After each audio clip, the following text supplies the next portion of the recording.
जो माहौल क्रिएट करते थे मेरे ट्रेनिंग सेशंस के दौरान, मेरी एकेडमी के क्लास के दौरान, उसमें हमेशा मुझे हर्डल्स होती थी। जिन लोगों ने वो दौर देखा था, जो उस दौर से गुज़रे थे, जिनका माइंडसेट वही बना था, उन लोगों का हमेशा यही अप्रोच रहा है कि फैसल की एकेडमी को कैसे बंद किया जाए। अब तक इंटरनेशनल कितने बच्चे आपके इस अब तो एकेडमी से? अब तो हज़ारों के बच्चे नेशनल मेडलिस्ट हैं। उस दौर में जब आपने बोला लोग आपके अगेंस्ट थे, जब पद्मश्री मिला होगा, तो उसके बाद तो चीज़ें सुधरी होंगी? कुछ चीज़ें ऐसी हैं जो पूरे देश को समझना ज़रूरी है। हुँ।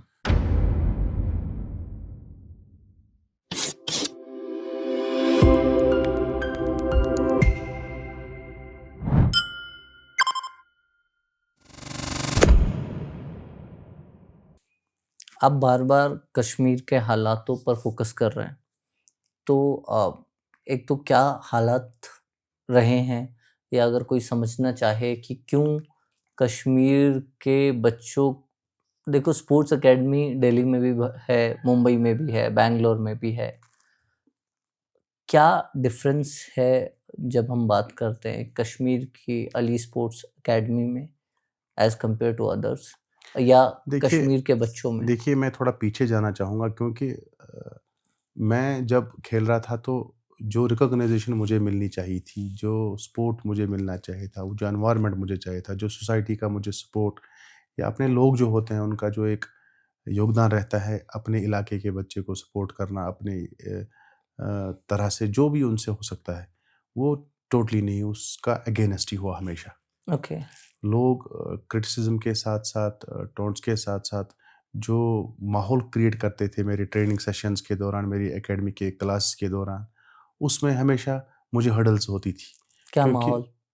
कश्मीर एक टर्माइल से गुज़रा है, आपको पता है यहाँ के हालात कैसे रहे हैं। हुँ, एक बुरा दौर कश्मीर के साथ चला है। हुँ, लेकिन हम एथलीट्स जो होते हैं, हम अपने चीज़ पे फ़ोकस होता है। हमारा मकसद होता है कि हम कैसे खेलें, कहाँ खेलें और अपने देश के लिए कहाँ कहाँ रिप्रेज़ेंट करें और अपने इलाके के साथ, अपने फैमिली को, अपने देश को अच्छी जगह पे रिप्रेज़ेंट करने के साथ-साथ इनका पूरा नाम रोशन कर पाएँ। ये हमारा फ़ोकस रहता है हमेशा। हुँ, और हमारा कोई इंटेंशन नहीं होता किसी पॉलिटिकल इश्यू में घुसना या किसी जो इंटरनल कोई मैटर रहता है कि कुछ पॉलिटिकल पार्टीज़ के दरमियान या कंट्रीज़ के दरमियान, हुँ। हमारा फ़ोकस रहता है हम हमेशा अपनी गेम पे फ़ोकस करें और अपने देश का नाम रोशन करें। तो वो जो मिस्क्रेंट्स उस वक़्त यहाँ पर लोग थे, जो भटके हुए लोग थे मैं बोलूँगा, हुँ, जिनको वो दिशा नहीं थी, जिन जिन लोगों ने वो दौर देखा था, जो उस दौर से गुज़रे थे, जिनका माइंडसेट वही बना था, उन लोगों का हमेशा यही अप्रोच रहा है कि फैसल की एकेडमी को कैसे बंद किया जाए। क्योंकि क्योंकि उन लोगों को वो यूथ चाहिए था जिस यूथ को आप सही डायरेक्शन में ले जा यस, रहे थे। उनको वो वाला डायरेक्शन नहीं चाहिए, उनको अपनी डायरेक्शन में उनको ले जाना था। जो नेगेटिविटी, जो कंज़र्वेटिव माइंड, जो सोशल इविल्स थे, हुँ, जिससे हमारा यूथ या तो जेल में रहा है या तो गोली का शिकार हुआ है, या तो हम हमारे कब्रिस्तानों में हमारे यूथ मिलेंगे, हुँ, या तो नशे में आप देखोगे या जेलों में देखोगे। क्योंकि जब आप बुरा करते हो, गलत करते हो, उसका नतीजा भी गलत ही निकलता है। हुँ, तो उनकी अपनी दुकान थी। वो अपनी दुकान को मेंटेन रखने के लिए जो हमारी जनरेशन, नेक्स्ट जनरेशन आती रही, उनको वो माइंडसेट, वो इंडोक्ट्रिनेशन मैं बोलूँगा, वो हुँ, कंटिन्यूअसली वो चीज़ को कंटिन्यू करना था और उनको ये गवारा नहीं होता था कि एक बंदा यहाँ पर जो बच्चे के करियर को बनाने की कोशिश कर रहा है, उसको यहाँ पर पीस के साथ-साथ एक अच्छा प्लेटफ़ॉर्म हमारे यूथ को दे रहा है ताकि वो पूरी दुनिया के साथ कम्पीट करे। हमारा बच्चा भी पूरी दुनिया के साथ देश को रिप्रेज़ेंट करे। तो वो चीज़ उनको गवारा नहीं थी कि क्योंकि हम फिर वन्स जब एक एथलीट अपनी कंट्री को या अपने देश को या अपने इलाके, अपनी फैमिली को, अपने कम्युनिटी को रिप्रेजेंट करता है, तो उसका एक पॉजिटिव माइंडसेट बन जाता है। ट्रू। तो पॉजिटिव माइंडसेट वाले लोग उनको चाहिए नहीं। उनको नेगेटिविटी के साइड वे जो यूथ चाहिए, वो वाला यूथ चाहिए था उनको। हुँ, तो मुझे ये चीज़ें पता नहीं थी एक्चुअली मेरे साथ नफ़रत क्यों की जा रही है, मेरे साथ ये चीज़ें ये सब बिहेवियर मेरे साथ क्यों हो रहा है, हमेशा उल्टा-सीधा क्यों बोल रहा है। एक माहौल क्रिएट किया जाता था मेरे मोहल्ले के दरमियान, मेरे दोस्तों के दरमियान, मेरे साथ ठीक से बात नहीं कर पाते थे क्योंकि वो जनरली सबके ज़हन में वही छाप छोड़ चुके थे उस वक़्त। हुँ, मैंने कहा ना, माइंडसेट, वो परसेप्शन ही क्रिएट किया गया था। तो मैं अलग अपने आप को फ़ील कर पा रहा था इस दरमियान, तो वो एक बड़ा चैलेंज था। और सामने तो नहीं बोल पा रहे थे लोग, लेकिन एक थ्रेट सा फ़ील होता था कि जब आपके साथ कोई अच्छे से बात भी नहीं करेगा, आपको आपके साथ अपने लोग गैप क्रिएट कर रहे हैं, चलने से, बात करने से, दोस्त बनाने से।